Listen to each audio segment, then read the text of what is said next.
Hello students, I am Akshay Gupta. Welcome to SR coaching classes Kanker. आज हम देखने जा रहे हैं मार्च माह का करंट अफेयर, जो मार्च 2021 के जो सबसे महत्वपूर्ण प्रश्न हैं, क्वेश्चंस है, हम आपके बीच उसको लेकर के आ रहे हैं। ओके, तो चलिए स्टार्ट करते हैं। आप हमारे साथ में आंसर इसको करते जाइएगा, तो साथ ही साथ आपका भी ये होते जाएगा। और ध्यान रखिएगा, इसके नीचे जो हमने इसका विवरण भी दिया है, ध्यान रखिएगा विवरण, आपको इस विवरण को भी अच्छे तरीके से पढ़ना है। ये भी बहुत इंपॉर्टेंट है आगामी परीक्षा की दृष्टि से। ओके, चलिए स्टार्ट करते हैं। पहला, भारत ने किस पड़ोसी देश के साथ हॉटलाइन स्थापित करने के लिए सहमति जाहिर की है? तो भारत ने चीन के साथ हॉटलाइन स्थापित करने के लिए सहमति जाहिर की है। हम जानते हैं कि भारत के विदेश मंत्री हैं एस जयशंकर, है ना, और वहाँ के जो चीनी समकक्ष मंत्री है जो वहाँ पर वांग यी ने हाल ही में फ़ोन पर बातचीत की। पर फ़ोन पे बातचीत करने का मतलब है कि इन्होंने बात की है हॉटलाइन पे। हॉटलाइन क्या होता है? जब किसी दो देशों के बीच में विवाद की स्थिति होती है और क्या होता है, आपातकाल जैसी आपातकालीन स्थिति उत्पन्न हो जाती है, तो उस कंडीशन में ये हॉटलाइन स्थापित करते हैं। जस्ट लाइक ये फ़ोन कॉल की तरह ही होता है। एक देश दूसरे देश को हॉटलाइन स्थापित करता है, पर इसमें फ़ोन नंबर डायल करने की आवश्यकता नहीं होती है। ओके, तो चलिए अगला देखते हैं। इसरो ने अपने PSLV C-51 रॉकेट का उपयोग करके कितने उपग्रहों को लॉन्च किया है? तो इसने लॉन्च किया है 19 उपग्रहों को। ध्यान रखिएगा, बहुत ही इंपॉर्टेंट है। कहाँ से लॉन्च किया है? श्रीहरिकोटा से लॉन्च किया है, ठीक है। और ये इसरो के चेयरमैन है हमारे, ओके, K Sivan, तो इनका नाम भी आप ध्यान रखेंगे, ये परीक्षा में कई बार पूछा जा चुका है। और ये ध्यान रखेंगे, इसमें न्यू स्पेस इंडिया लिमिटेड का यह पहला वाणिज्यिक मिशन है, पहला कमर्शियल मिशन है ये। आगे चलते हैं हम। भारत में राष्ट्रीय विज्ञान दिवस किस वैज्ञानिक की खोज के लिए मनाया जाता है? किस वैज्ञानिक की खोज के लिए मनाया जाता है? CV रमन की खोज के लिए मनाया जाता है। हम जानते हैं कि CV रमन सर ने क्या खोजा था? रमन प्रभाव खोजा था इन्होंने, है ना। तो इसके उपलक्ष्य में 28 फरवरी को, प्रत्येक वर्ष 28 फरवरी को राष्ट्रीय विज्ञान दिवस मनाया जाता है। अगला देखते हैं। भारत ने बार्क द्वारा विकसित डिजिटल कोबाल्ट थेरेपी मशीन किस देश को दान की है? भारत ने बार्क द्वारा विकसित डिजिटल कोबाल्ट थेरेपी मशीन किस देश को दान की है? तो ये देख सकते हैं हम, ये डिजिटल कोबाल्ट थेरेपी मशीन है, तो इन्होंने दान की है मेडागास्कर को। मेडागास्कर, ये देख सकते हैं मेडागास्कर, ये हमारा अफ्रीका, ये है मेडागास्कर को दान किया है। किस लिए दान किया है ये? भारत ने कैंसर उपचार के लिए उन्नत डिजिटल कोबाल्ट थेरेपी मशीन दान की है ना, जो किसके द्वारा विकसित किया गया है? भारत परमाणु अनुसंधान केंद्र द्वारा विकसित किया गया है, ठीक है। आगे की ओर चलते हैं। डेजर्ट फ्लैग अभ्यास का मेजबान कौन सा देश है? तो इसका मेजबान है UAE, यूनाइटेड अरब ऑफ अमीरात, है ना, संयुक्त अरब अमीरात में आयोजित किया जाएगा। तो इसमें हमारे देश से वायुसेना के Sukhoi Sukhoi 30 MKI fighter jet और C-17 हिस्सा लेंगे। ये देख सकते हैं आप, ये सुखोई है, ये हमारा C-17 है। ओके, आगे की ओर चलते हैं हम। मेरे साथ आप बोलते चलिए, जो भी हम यहाँ पर देख रहे हैं करंट अफेयर्स, तो साथ में बोलते चलिए, ठीक है। डस्ट लीग भारत और किस देश के बीच एक सैन्य अभ्यास है? तो डस्ट लीग भारत और उज्बेकिस्तान के बीच एक सैन्य अभ्यास है। ओके, तो इसमें एक और ध्यान रखने वाला पॉइंट ये है कि ये संयुक्त सैन्य अभ्यास का पहला संस्करण 2019 में ताशकंद में आयोजित किया गया था। ओके, पहला कहाँ आयोजित किया गया था? ताशकंद में। कहाँ पर है उज्बेकिस्तान? ये है हमारा भारत का पड़ोसी अफगानिस्तान, अफगानिस्तान के पड़ोस में ये हो गया हमारे पास उज्बेकिस्तान, ठीक है। आगे चलते हैं। भारतीय नौसेना ने किस संगठन द्वारा निर्मित एक लैंडिंग क्राफ्ट यूटिलिटी जहाज L-58 को शामिल किया है? ये देख सकते हैं हम, L-58 है ना, और किसके द्वारा ये निर्मित किया गया है? Garden rich ship builders and engineers limited के द्वारा ये विकसित किया गया है। ओके, आगे की ओर चलते हैं हम। भारतीय नौसेना ने ऑपरेशन संकल्प के तहत फारस की खाड़ी में किस देश के साथ पैसेज एक्सरसाइज में हिस्सा लिया है? तो किसके साथ हिस्सा लिया है? बहरीन के साथ। किसके साथ हिस्सा लिया है? बहरीन के साथ। अब आगे की ओर चलते हैं। पब्बी एंटी टेरर 2021 नामक संयुक्त आतंकवाद विरोधी अभ्यास किस संगठन द्वारा आयोजित किया जाएगा? तो किसके साथ आयोजित किया जाएगा? ये भारत और चीन सहित, है ना, भारत, पाकिस्तान और चीन सहित संघाई सहयोग संगठन के सदस्य इस साल संयुक्त आतंकवाद विरोधी अभ्यास में हिस्सा लेंगे। तो ध्यान रखिएगा, इसका आंसर है SCO। क्या आंसर है इसका? SCO। आगे की ओर बढ़ते हैं। किस कंपनी ने दुनिया का पहला पायलट रहित लड़ाकू विमान जैसा जेट प्रोटोटाइप विकसित किया है? तो किसने किया है? बोइंग ने विकसित किया है। ये देख सकते हैं, बोइंग द्वारा विकसित किया गया। नाम क्या है इसका? Loyal wingman drone. क्या नाम है इसका? Loyal wingman drone. आगे की ओर चलते हैं। भारतीय वायुसेना का कौन सा विमान मध्य भारत में एक घातक दुर्घटना का शिकार हुआ है? तो हम जानते हैं MiG-21 बाइसन।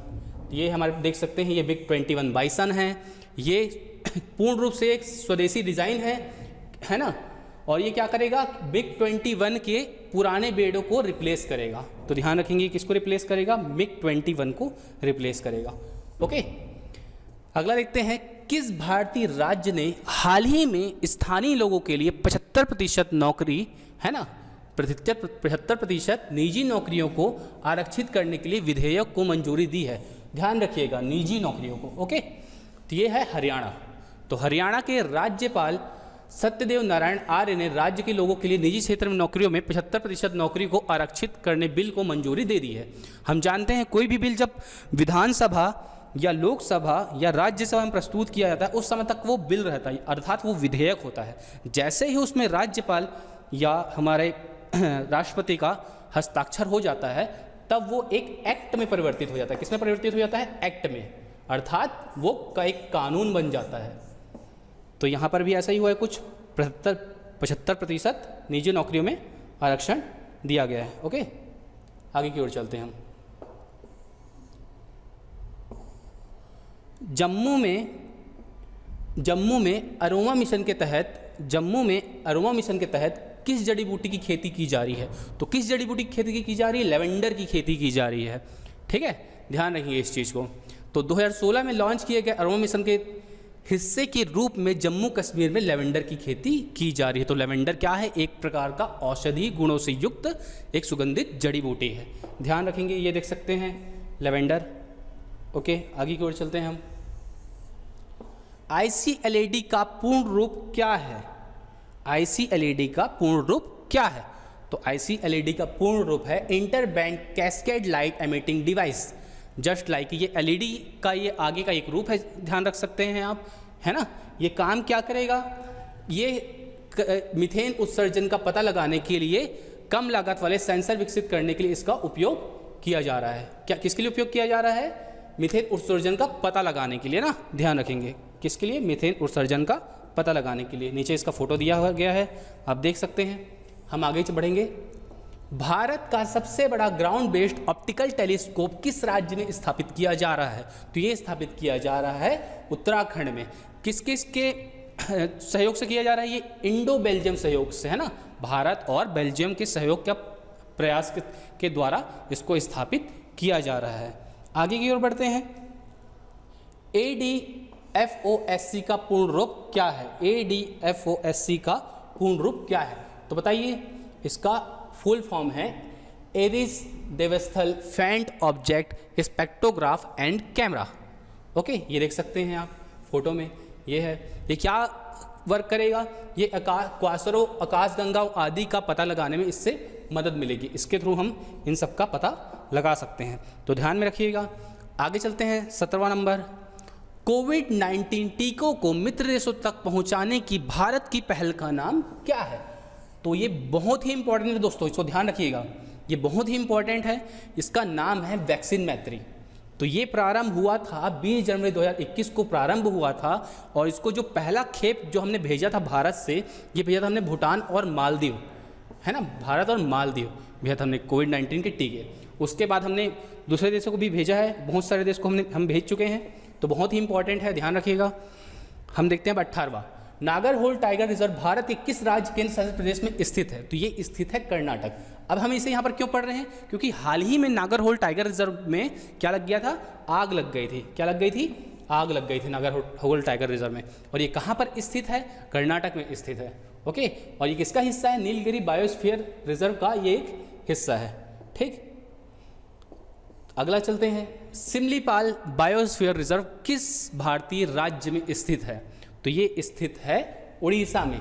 यहाँ पर भी सेम चीज़ घटित हुई थी, यहाँ पर भी आग लग गया था जिससे कि वनस्पति को और जानवरों को काफ़ी नुकसान हुआ था इससे। ठीक है, अब आगे बढ़ेंगे तो इसको, इन दोनों का नाम ध्यान रखिए आप। आगे बढ़ते हैं हम इसमें, है ना।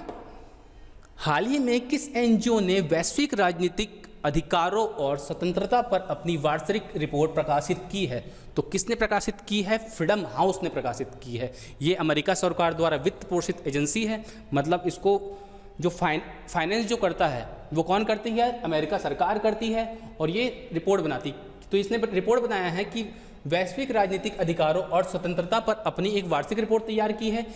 इस रिपोर्ट में जो भारत की जो स्थिति है उसको मुक्त से आंशिक रूप से मुक्त कर दिया है, मतलब हम अब पूर्णतः मुक्त नहीं हैं राजनीतिक अधिकारों के मामले में, है ना। हम क्या हो गए हैं? आंशिक रूप से मुक्त हो गए हैं। किस के रिपोर्ट के अनुसार? फ्रीडम हाउस के रिपोर्ट के अनुसार। आगे की ओर बढ़ते हैं। मिलियन प्लस जनसंख्या श्रेणी में ईज ऑफ लिविंग इंडेक्स 2020 के अनुसार कौन सा शहर सर्वश्रेष्ठ शहर के रूप में उभरा है? तो कौन सा शहर उभरा है? ध्यान रखिएगा, बेंगलुरु। कौन सा शहर उभरा है? बेंगलुरु। तो ध्यान रखिए ये मिलियन प्लस की श्रेणी में है। अगर मिलियन से कम बात करें, 1 मिलियन में होते हैं 10 लाख, हमें पता है। तो अगर हम लोग 10 लाख से नीचे की श्रेणी में देखें आबादी वाले में, तो इसमें कौन सा है? इसमें है शिमला।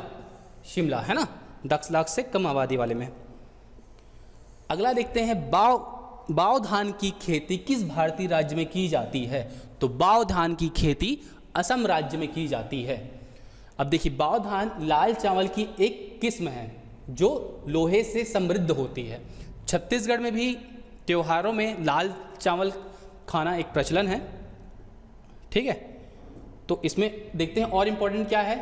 इस चावल की अनूठी विशेषता यह है कि यह बिना किसी रासायनिक उर्वरक के उपयोग के उगाया जाता है। ठीक, तो हमने देखा है कि अमेरिका को भी हमने क्या किया है?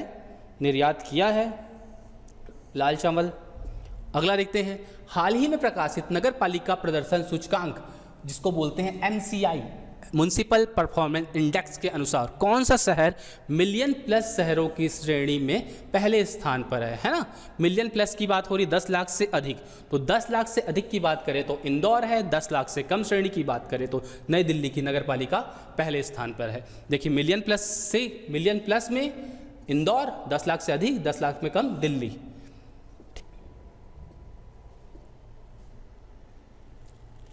चलिए अगला देखते हैं। हाल ही में खबर में रहा सिंगौरगढ़ किला किस राज्य केंद्र शासित प्रदेश में स्थित है? तो ये कहाँ पर स्थित है दोस्तों? ये है मध्य प्रदेश में।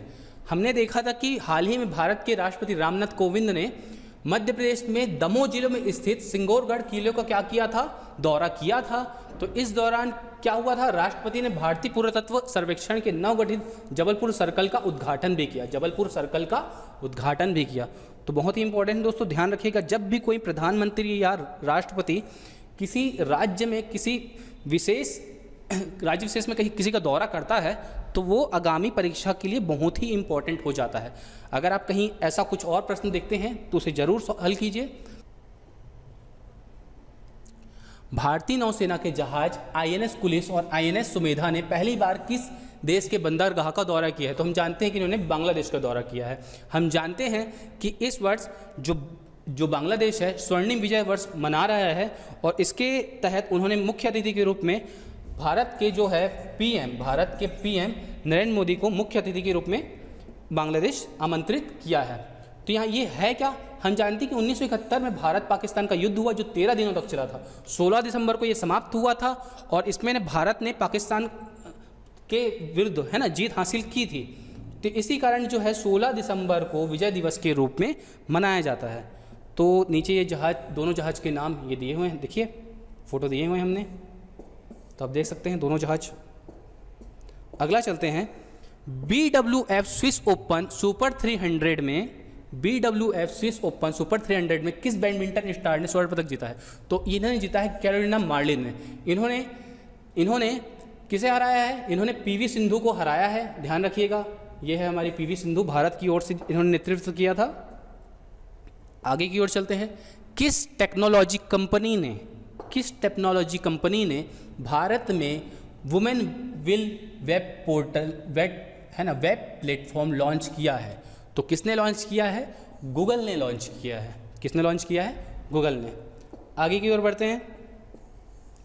किस यूरोपीय देश ने सार्वजनिक स्थानों पर चेहरे ढकने पर प्रतिबंध लगाने के पक्ष में मतदान किया है? तो किसने? स्विट्जरलैंड ने। ध्यान रखिएगा, सभी सार्वजनिक स्थानों पर नकाब और बुर्का सहित पूर्ण चेहरे के आवरण पर प्रतिबंध लगाने के पक्ष में मतदान किया है। ध्यान रखिएगा, इससे पहले क्या हुआ था? 2011 में फ्रांस ने लागू किया था, है ना? तो ये भी ध्यान रखेंगे। अगला, तो पहला फ्रांस और दूसरा स्विट्जरलैंड, है ना? अगला देखते हैं, किस भारतीय राज्य या केंद्र शासित प्रदेश ने विशेष महिला मोहल्ला क्लिनिक शुरू करने की घोषणा की है? तो इसने कौन सा राज्य है ये? नई दिल्ली। हम जानते हैं कि नई दिल्ली एक केंद्र शासित प्रदेश है जिसके मुख्यमंत्री हैं अरविंद केजरीवाल और डिप्टी सीएम कौन है? मनीष सिसोदिया, और साथ में ये वित्त मंत्री भी हैं दिल्ली सरकार के। तो यहाँ पर महिला मोहल्ला क्लिनिक शुरू करने की घोषणा की है ना? इसके पहले भी वहाँ पर ऑलरेडी महिला क्लिनिक चल ही रहा है। अगला देखते हैं, गहीरमाथा समुद्र तट जिसे हाल ही में खबरों में देखा गया था, किस राज्य में स्थित है? तो ये है उड़ीसा राज्य में स्थित है। हम जानते हैं कि जो लुप्तप्राय ऑलिव रिडले मादा कछुए उड़ीसा राज्य के गहीरमाथा बीच पर पहुंचने लगे हैं। अभी क्यों पहुंचने लगे?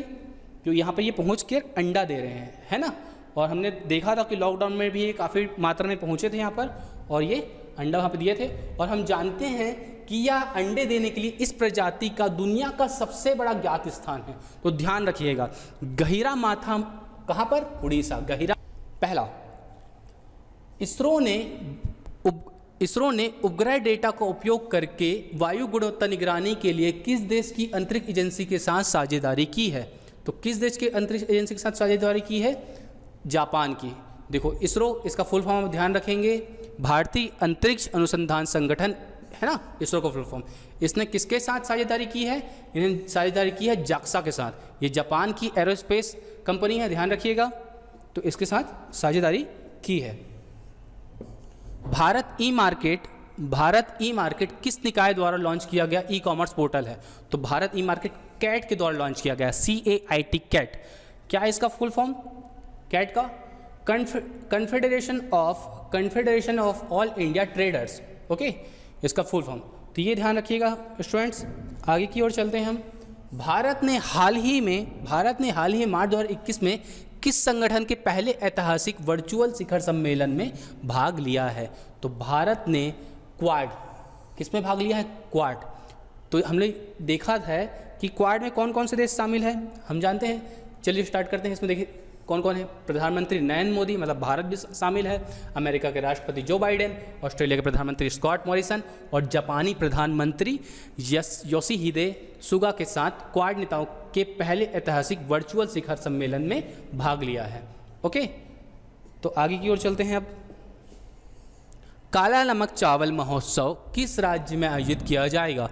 काला नमक चावल महोत्सव उत्तर प्रदेश राज्य में आयोजित किया जाएगा। तो हम जानते हैं कि ये वन डिस्ट्रिक्ट वन प्रोडक्ट के तहत लागू किया जा रहा है ना, आयोजित किया जा रहा है ये। आगे की ओर चलते हैं। भारत का पहला केंद्रीकृत वातानुकूलित railway terminal, centralised air conditioned railway terminal किस शहर में स्थापित किया जा रहा है? तो ये स्थापित किया गया है बेंगलुरु में।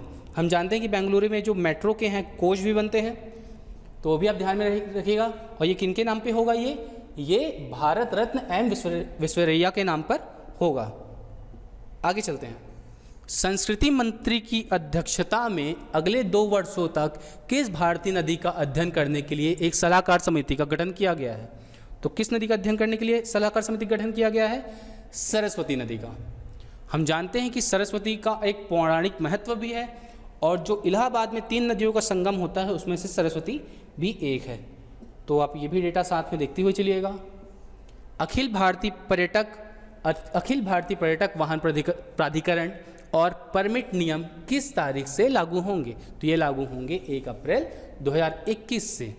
ठीक है, तो हम इसमें देख सकते हैं कि इसमें आवश्यक दस्तावेज जमा करने और फीस जमा करने के बाद परमिट जो है 30 दिनों के भीतर जारी कर दिया जाएगा। अगला देखते हैं my life in full. My life in full work family and our future किस भारतीय का संस्मरण है? तो किसका संस्मरण है? इंदिरा नूई का। हम जानते हैं कि ये 12 वर्ष तक के हैं जो ये COE की 12 वर्ष तक के जो हैं ये पेप्सिको की COE रही हैं। तो नाम ध्यान रखिएगा, इंदिरा नूई। अगला देखेंगे medical termination of pregnancy bill 2020 के अनुसार महिलाओं की विशेष श्रेणियों में गर्भपात की अनुमति देने की ऊपरी सीमा क्या है? मतलब एबॉर्शन का जो है अपर लिमिट है ना, तो ये है 24 सप्ताह। पहले ये 20 सप्ताह था जिसे अब 24 सप्ताह कर दिया गया है और ये केवल विशेष परिस्थितियों में दिया जाएगा जिसमें बलात्कार की जो पीड़ित हैं और जो नाबालिग है और जो अलग अलग प्रकार से जो पीड़ित हैं उसमें ये एबॉर्शन करा सकते हैं ना। 40वां राष्ट्रीय सुरक्षा गार्ड NSA है ना, राष्ट्रीय सुरक्षा गार्ड NSG के महानिर्देशक के रूप में किसे नियुक्त किया गया है? तो किसे नियुक्त किया गया है? MA गणपति, जो वरिष्ठ IPS भी है ना। इन्हें क्या किया गया है? NSG का क्या बना दिया गया है? महानिर्देशक बना दिया गया है। ये देख सकते हैं, ये है हमारे MA गणपति है ना, ये है NSG गार्ड्स। ओके, आगे की ओर चलते हैं। 10वीं अनुसूची जिसे दल बदल विरोधी कानून के रूप में जाना जाता है संविधान के किस वर्ष जोड़ा गया था? तो ये जोड़ा गया था 1985 में। कब जोड़ा गया था? 1985 में। अब इसे हम करंट अफेयर में क्यों पढ़ रहे हैं? हम जानते हैं कि हाल ही में जो मनोनीत सांसद जो हैं, जो राष्ट्रपति के द्वारा मनोनीत किए जाते हैं राज्यसभा में, और कुल कितने सांसद मनोनीत करता है राष्ट्रपति? 12 सांसद मनोनीत करता है राष्ट्रपति, जिनमें से एक थे स्वप्नदास गुप्ता।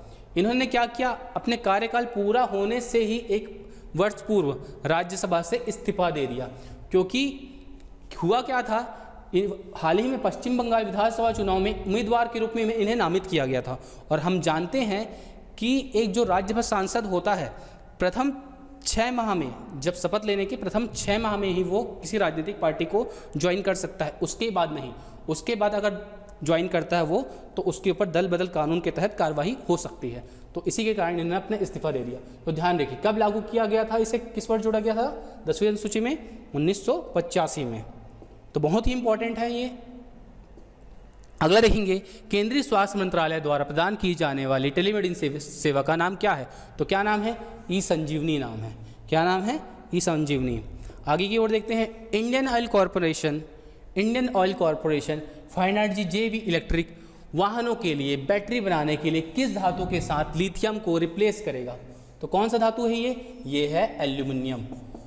तो अब ये एल्यूमिनियम लिया जा रहा है, तो आप इसके से संबंधित जो डेटा है आप इसे भी देख सकते हैं। देखिए मैंने इसमें डाल दिया है इससे संबंधित डेटा। तो पीरियोडिक टेबल है ना, में कौन सा क्रम में आता है, इसकी और क्या क्या प्रॉपर्टीज़ है, आप साथ में ये भी देख सकते हैं, है ना। तो इसमें और एक देख लेते हैं पॉइंट, यह संयुक्त उद्यम बैटरी बनाने के लिए लिथियम की जगह एल्यूमिनियम का उपयोग करेगा, जो तेजी से चार्ज करेगा। क्या काम करेगा? ये तेजी से चार्ज करने का काम करेगा। आगे की ओर चलते हैं। भारत ने हाल ही में किस देश के साथ एक आर्टिफिशियल इंटेलिजेंस अनुसंधान और विकास पहल शुरू की है? तो किसके साथ शुरू की है? अमेरिका के साथ। अब दोस्तों आप सोचेंगे कि ये AI क्या होता है। आपने अगर आयरन मैन मूवी देखा होगा तो उसमें क्या होता है, वो AI का उपयोग करके आयरन मैन क्या बनाता है? एक रोबोट बनाता है ना। और ये क्या होता है, इसमें हम एक रोबोट का दिमाग भी तैयार करते हैं, ध्यान रखिएगा AI में। अगला देखते हैं, बीमा संशोधन विधेयक 2021 के अनुसार बीमा क्षेत्र में नई FDI की सीमा क्या है? Foreign direct investment. Okay, FDI foreign direct investment की सीमा क्या है? तो ये है 74%। पहले कितनी थी? पहले थी 49%, अब कर दी गई है 74%।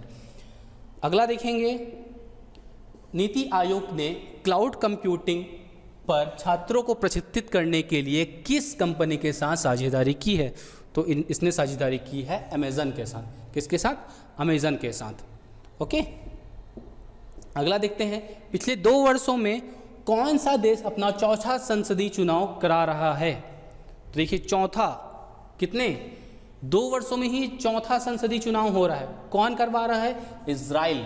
हम जानते हैं कि कुछ हम देखे थे कि इस यहाँ के जो पीएम थे कौन थे? नेतन्याहू, जिनकी हमारे भारत के प्रधानमंत्री नरेंद्र मोदी के साथ काफ़ी अच्छी मित्रता है। तो वापस से यहाँ पर अभी क्या आयोजित किया जा रहा है? चौथा संसदीय चुनाव आयोजित किया जा रहा है। अब देखेंगे 48वां, किस देश ने 18 देशों के 38 विदेशी उपग्रहों को सफलतापूर्वक सोयूज 2.1A कैरियर रॉकेट का उपयोग करके लॉन्च किया है? तो किसने लॉन्च किया है? रूस ने लॉन्च किया है। ध्यान रखिएगा, किसने लॉन्च किया है? रूस ने।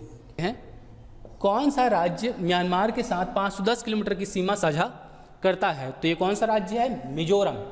अब इसे हम करंट अफेयर में क्यों पढ़ रहे हैं? क्योंकि हाल ही में मिजोरम के मुख्यमंत्री जोरमथांगा ने केंद्र से म्यांमार से राजनीतिक शरणार्थियों को राजनीतिक शरण देने के लिए आग्रह किया था। किससे आग्रह किया था? केंद्र से। हम जानते हैं कि अगर नागरिकता की बात आती है तो ये पावर किसके पास है? ये केंद्र के पास है। राज्य के पास कोई अधिकार नहीं है कि ये नागरिकता प्रदान कर सके। ठीक है, अगला देखते हैं। दिव्यांश सिंह पवार और एला विनील वलारिवन जो हाल ही में खबरों में थे, किस खेल से जुड़े हुए हैं? तो ये जुड़े हुए हैं शूटिंग से। ठीक है, अब क्या है यहाँ पर दिल्ली में अभी क्या चल रहा है? ISF विश्व कप चल रहा है, जिसमें इन्होंने 10 metre air rifle mix team में इवेंट में स्वर्ण पदक जीता है। क्या जीता है इन्होंने? स्वर्ण पदक जीता है इन दोनों ने। तो नाम ध्यान रखिएगा दोनों का। न्यूबू नवगम येरको नामक प्रथम स्वदेशी ज्ञान प्रणाली स्कूल का उद्घाटन किस राज्य में किया गया है? तो कहाँ पर किया गया है? ये अरुणाचल प्रदेश में किया गया है। और ये ध्यान रखिएगा, इसमें अरुणाचल प्रदेश के मुख्यमंत्री कौन है? तो वर्तमान में जो मुख्यमंत्री हैं वो है पेमा खांडू, है ना। इन्होंने इसकी औपचारिक स्वदेशी, है ना, इसकी पहली औपचारिक स्वदेशी भाषा और ज्ञान प्रणाली स्कूल का उद्घाटन किया है। ठीक है, नाम ध्यान रखिएगा, इसका बहुत ही इंपॉर्टेंट है, नाम को आपको ध्यान रखना है। अगला देखेंगे, किस देश में हिमालय के ग्लेशियरों की मोटाई का अनुमान लगाने के लिए हवाई रडार सर्वेक्षण किया जाएगा? तो कहाँ पर किया जाएगा? भारत में। हम जानते हैं कि हिमाचल प्रदेश के लाहौल स्पीति बेसिन में एक पायलट अध्ययन किया जाएगा। ये है हमारा लाहौल स्पीति एरिया, है ना, ध्यान रखिएगा। कहाँ पर? हिमाचल में। अगला देखते हैं, राष्ट्रीय लेखा सांख्यिकी 2021 के अनुसार किस क्षेत्र में निजी अंतिम उपभोग में व्यय में सबसे अधिक वृद्धि हुई है? ठीक है, व्यय में सबसे अधिक वृद्धि हुई है। हम जानते हैं ये कौन सा है? स्वास्थ्य क्षेत्र। क्योंकि 2019 में कोविड का प्रसार शुरू हुआ और 2020 में भारत में कोविड-19 आया, जिसके कारण स्वास्थ्य के क्षेत्र में व्यय क्या हुआ है? बहुत ही बढ़ गया है। कितने प्रतिशत की वृद्धि हुई है? 9.5% की वृद्धि हुई है। इसके बाद क्रमशः किसमें वृद्धि हुई है? शिक्षा और रेस्टोरेंट में, है ना, तो इसमें वृद्धि हुई है। अगला देखेंगे, वित्त विधेयक 2021 में किए गए संशोधनों के अनुसार EPF अंशदान की नई सीमा क्या है जिसमें ब्याज में छूट दी जाएगी? तो क्या कितनी है ये? 5 लाख रुपए। अब ये EPF क्या है? यह है कर्मचारी भविष्य निधि। क्या होता है, जब एक एम्प्लॉय होता है उसके सैलरी का एक पार्ट वो कटता जाता है और वो क्या होता है? जमा होता जाता है, जो भविष्य में कर्मचारियों को प्रदान किया जाता है। तो वो सीमा कितनी कर दी गई है? 5 लाख रुपए। ओके, अंशदान की नई सीमा कितनी कर दी गई है? 5 लाख रुपए।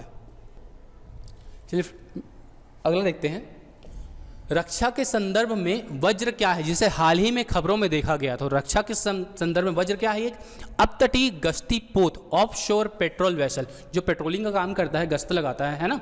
तो क्या है ये? इसमें मेन पॉइंट ध्यान रखने योग्य बात क्या है इसमें? यह स्वदेशी रूप से Larsen and turbo ship building द्वारा डिजाइन और निर्मित किया गया है। तो किसके द्वारा निर्मित किया गया है पूछता है, तो ध्यान रखिएगा इसे। अगला देखते हैं, केंद्रीय शिक्षा मंत्री ने भगत सिंह स्मारक का उद्घाटन किस राज्य केंद्र शासित प्रदेश में किया है? तो कहाँ पर किया इन्होंने? नई दिल्ली में किया है ना, ध्यान रखेंगे, नई दिल्ली में। अगला देखेंगे, विश्व रेटिंग एजेंसी ने ग्लोबल इकोनॉमिक आउटलुक रिपोर्ट जारी की है। क्या जारी की है? ग्लोबल इकोनॉमिक आउटलुक रिपोर्ट जारी की है। तो किसने जारी की है?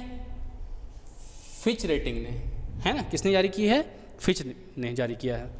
अब देखिए इसमें ध्यान रखने वाली बात क्या है भारत के सकल घरेलू उत्पाद के विकास के अनुमान को संशोधित कर इसने कितना कर दिया, 12.8% कर दिया गया। पहले इसने कितना दिया था इसको, 11% वृद्धि का अनुमान लगाया था, परंतु अब ये कितना अनुमान लगा रहा है, 12.8%।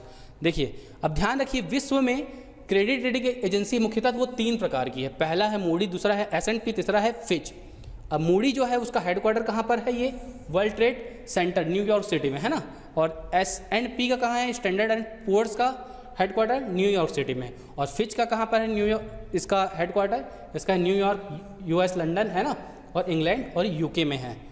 तो ये ध्यान रखेंगे, 3 रेटिंग एजेंसियां हैं मुख्यतः विश्व में। अगला देखेंगे, खेलो इंडिया योजना को किस वित्तीय वर्ष तक बढ़ाया गया है, तो इसे 2025-26 तक का क्या कर दिया गया है, बढ़ा दिया गया है।